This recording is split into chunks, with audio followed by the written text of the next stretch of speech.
This video is about photodiodes. It corresponds to section 22.3 of Applied Analog Electronics. Now, any diode is really a photodiode. It's just a question of whether photons can get to it. If you put it in an opaque package, it's not going to act as a photodiode. And also what materials are used to determine what light wavelengths the photodiode is sensitive to. The silicon photodiodes that we often use in class are sensitive to infrared, going up into somewhat higher frequencies, shorter wavelengths, but not actually very sensitive up at the blue end of the spectrum. Okay, so the symbol we use is a diode with an arrow coming into it to indicate that light is coming into it. It's acting as a photodiode. How is it that a photodiode works? Well, you may remember that a diode consists of two different materials, one which has got an excess of free electrons, and the other one of which has an excess of mobile holes. Okay, if we reverse bias this diode so that the n-doped region, the cathode, is put to the more positive voltage, and the p-doped region, the one with the extra positive charges, is put to more negative voltage, then what we get in the center here is a region that's depleted of charge carriers, the depletion region.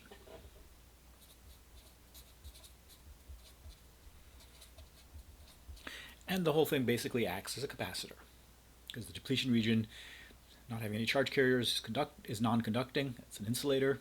The two conducting regions on either side make the two plates of a capacitor. But if a photon comes in and gets absorbed by the semiconductor in the region which is the depletion region, then it can excite an electron to the point where it gets knocked out of the crystal lattice. That is to say, you get an electron and a hole formed. So that electron is going to move towards the positive end, and the hole is going to move towards the negative end. And what you've got now is a current. So you get what's called a photocurrent,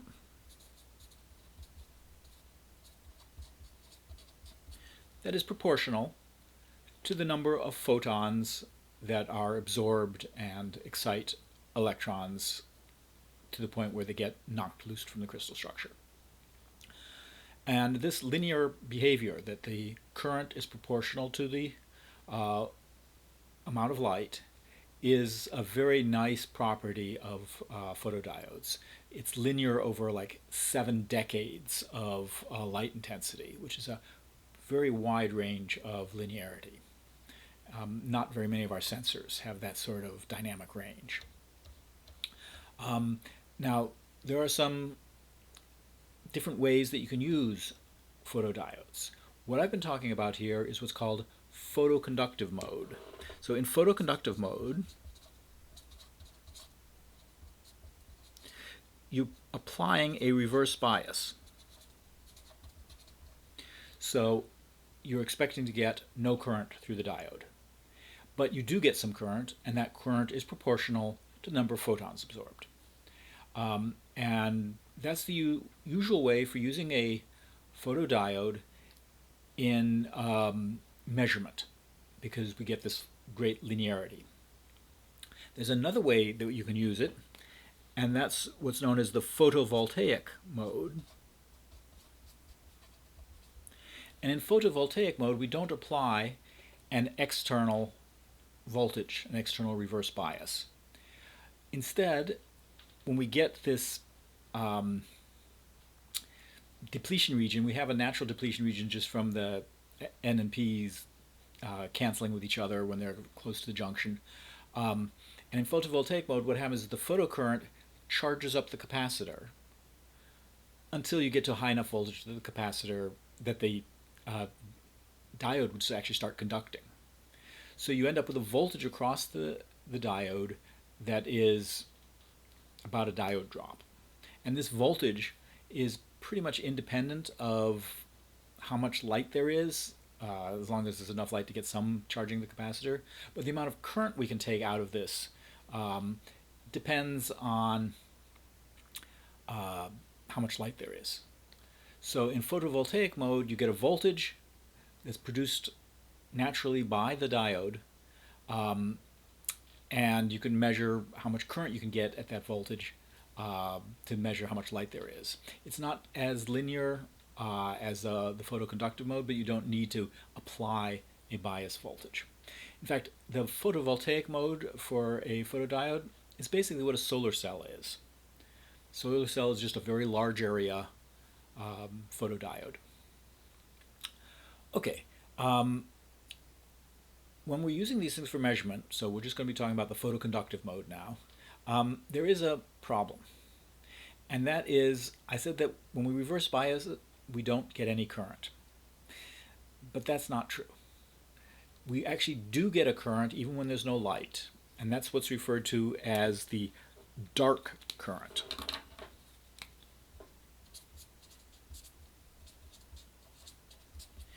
And this dark current is a result of things other than photons knocking electrons loose from the crystal structure. And the most common thing to do that is thermal action, thermal vibration. When the energy gets up high enough, the electrons can get knocked loose. And so as you get the thing warmer, you get more electrons knocked loose. It looks just the same as photocurrent, but it's temperature dependent.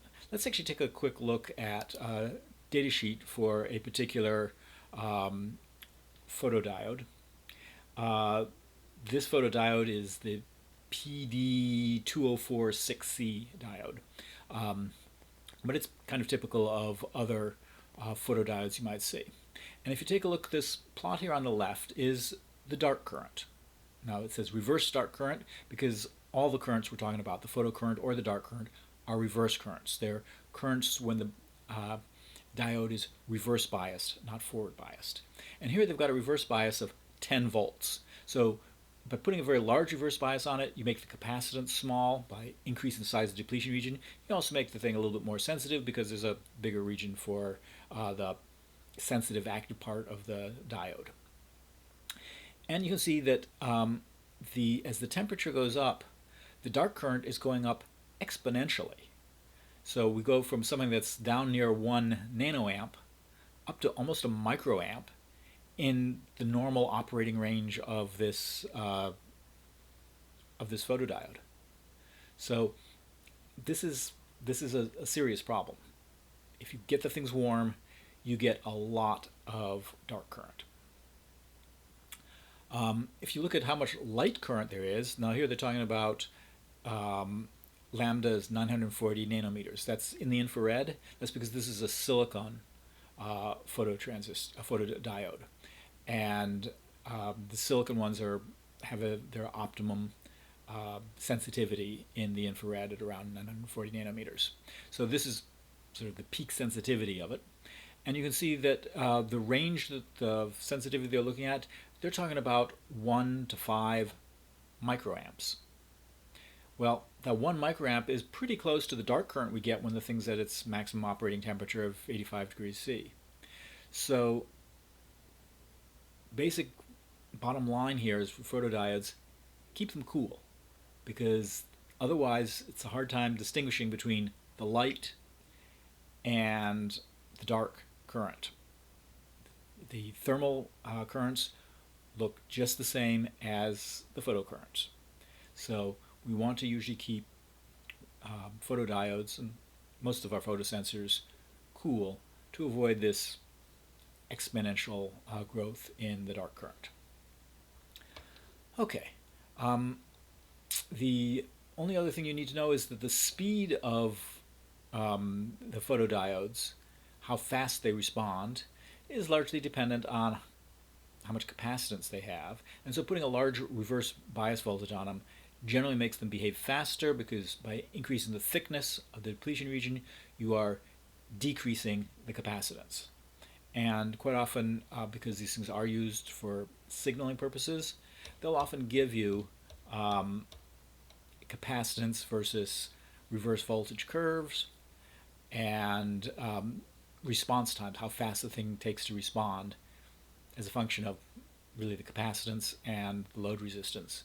And so you generally want to have a very low load resistance so that you have a small RC time constant in order to get a fast response.